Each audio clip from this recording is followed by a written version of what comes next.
প্রথম সিনে উনি আমাকে সিনের মধ্যে ছিল না, উনি আমাকে মেরে আমার এখানে যে দেখেন দাগ, খামচির দাগ টাগ, হাতে দাগ টাগ, রক্ত বের করে ফেলছিল কালকে।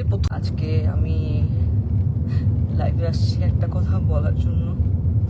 আমার কাছে মনে হয় আমার এটা জানানো উচিত। সো আমি কখনো এইভাবে লাইভে আসিনি, ফর দ্য ফার্স্ট টাইম আমি লাইভে আসছি। সো আমি এই মুহূর্তে আছি হচ্ছে মানিকগঞ্জ।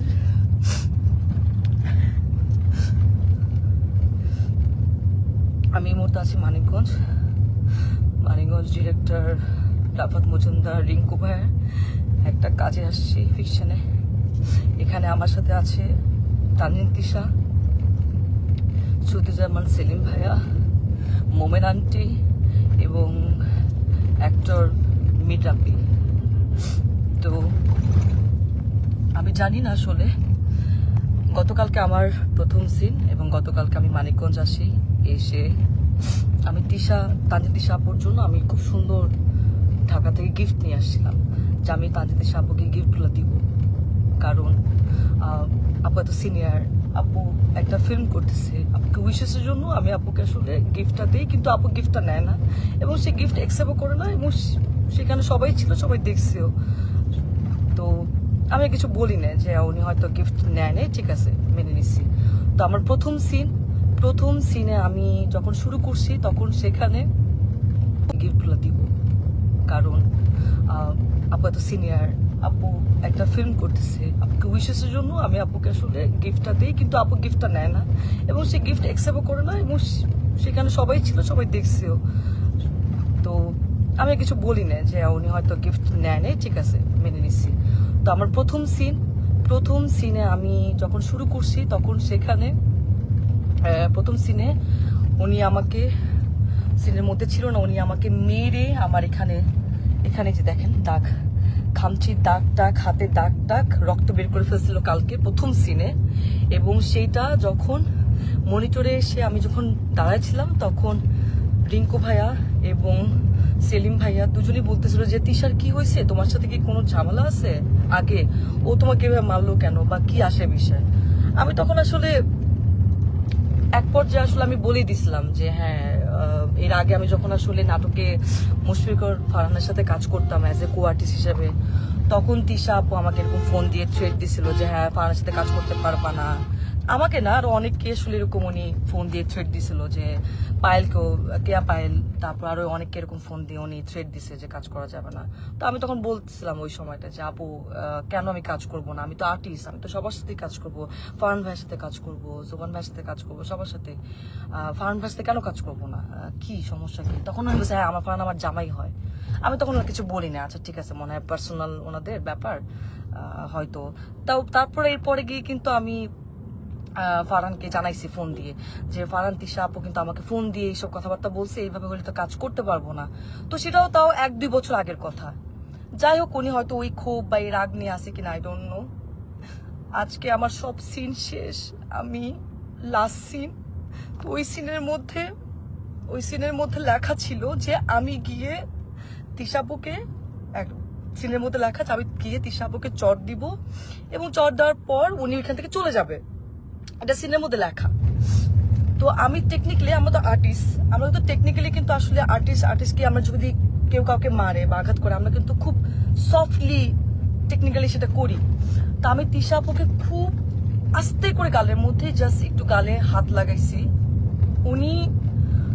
উনি চলে যাওয়ার কথা ছিল, কিন্তু উনি চলে না গিয়ে উনি সিনের মধ্যে, ক্যামেরা ওপেন ছিল, ক্যামেরা ওপেনে সিন চলতেছে, মানিকগঞ্জে এখানে অনেক মানুষ ছিল, তারপর ডিওপি ভাই আরো সবাই ছিল, এডিটর সবাই ছিল, উনি ওইখানে আমাকে এমন ভাবে মারছে আমার গালের মধ্যে এত জোরে জোরে মারছে, আমার গাল, আমার চোখ ফুলে গেছে। আর আমি আমি আমি মানে কথা বলতে পারতেছিলাম না, আমার এই জায়গাটা এত জোরে লাগছে, তো আমি নিতে পারি নাই। এন্ড উনি এটা ইন্টেনশনালি করছে, এবং করার পর আমি বললাম যে আপু এটা কি করলেন, আপনি কেন মারলেন আমাকে, আপনার তো এটা সিনে ছিল না। এন্ড উনি আমাকে যা তা গালাগালি শুরু করছে। উনি জানি না আসলে উনি কিছু খাইছে কিনা, কারণ উনি উনি গতকালকেও খুব উইয়ার্ড আচরণ করছে। গতকালকে উনি এরকম 40 মিনিট 50 মিনিট এরকম বাথরুমের মধ্যে আটকা থাকতো। কি খায় না খায় আমরা জানি না, ওনার গায়ে থেকে গন্ধ আসে অ্যান্ড কেমন যেন পাগলের মতো অ্যাটিটিউড করতেছে। এখন উনি কি নেশা করছে কি নেশা করে না সেটাও আমি জানি না, কিন্তু কেমন যেন পাগলামির মতো আচরণ করছে অ্যান্ড এটা সবাই সেটা দেখতেছে, সবাই দেখতেছে। তো উনি আমাকে চড়া মারার পর আমি বললাম যে আপু আপনি এটা কি করলেন, আপনি কেন মারলেন আমাকে এভাবে, সবাই তো দেখছে।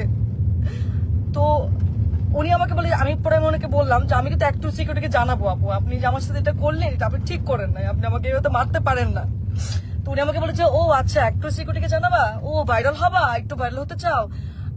আমি ওনার কথা শুনে অবাক হলাম যে একজন সিনিয়র আর্টিস্ট কিভাবে এই কথাগুলা বলে। অ্যান্ড উনি এত বছর ধরে কাজ করছে ইন্ডাস্ট্রিতে, উনি আরো আমাকে গাইড করবে, উনি আমাকে আরো হচ্ছে হেল্প করবে, কিন্তু উনি যদি উল্টা আমাকে এইভাবে নেগলেক্ট করে কথা বলে তাহলে আমি আমি আমি আর্টিস্ট হই, আমি কিভাবে ওনার সাথে কাজ করব, কিভাবে করব বলেন। এন্ড ওইখানে সবাই আমাকে মানাতে আসছে, আমি সবাই দেখতেছে যে উনি আমার সাথে কারো ব্যবহার করতেছে, আপনারা আমাকে কি মানাবেন। তো আর্টিস্ট হয়ে তো আর্টিস্টের কাছ থেকে এটা তো আমরা একসেপ্ট করতে পারি না। আমাকে এমন ভাবে মারছে, আমার এক পাশে কারের দুলো কোথায় পড়ে গেছে, আমার কোনো কিছু খেয়াল নাই। তো আমি এখন ঢাকায় চলে আসতেছি, আমি একটু সিকিউরিটিকে জানাবো যে একজন সিনিয়র আর্টিস্ট হয়ে এইভাবে যদি আর্টিস্টকে স্ক্রিনের মধ্যে শুটিংয়ে যদি এভাবে মারে এবং যাচ্ছে তাচ্ছে ভাবে খারাপ ব্যবহার করে তাহলে তো সেটা মেনে নেওয়া যায় না, এইভাবে তো কাজ করা যায় না।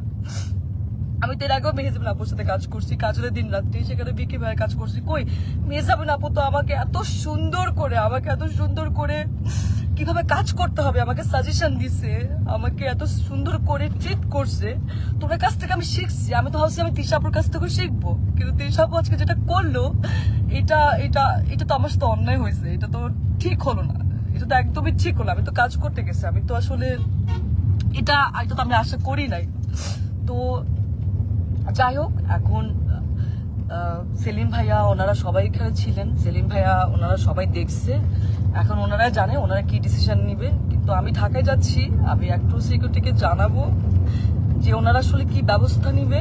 এবং আজকে যদি এরকম একজন আর্টিস্টের সাথে কাজ করে, মানে আমার যদি এই অবস্থা হয় তাহলে যারা কাজ করছে প্রিভিয়াস বা তারাই বা কি ফেস করছে।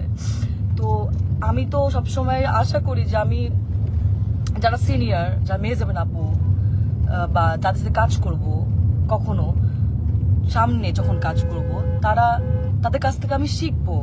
কিন্তু তানজিন তিশা আজকে উনি যেটা করলো আমার সাথে, আমি এত নাইসলি ওনাকে গিফট দেওয়ার চেষ্টা করলাম, সেটাও তো নিল না, উল্টা আমাকে মারলো শুটিং সেটে।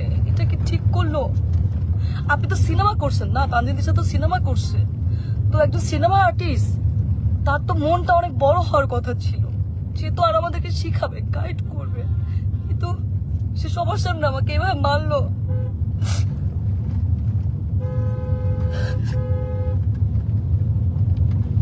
যাই হোক, আমি ঢাকায় যাচ্ছি, আমি আমি আমি একটু সিকিউরিটি ওনাদেরকে জানাবো, দেখি ওনারা কি ব্যবস্থা নেয়।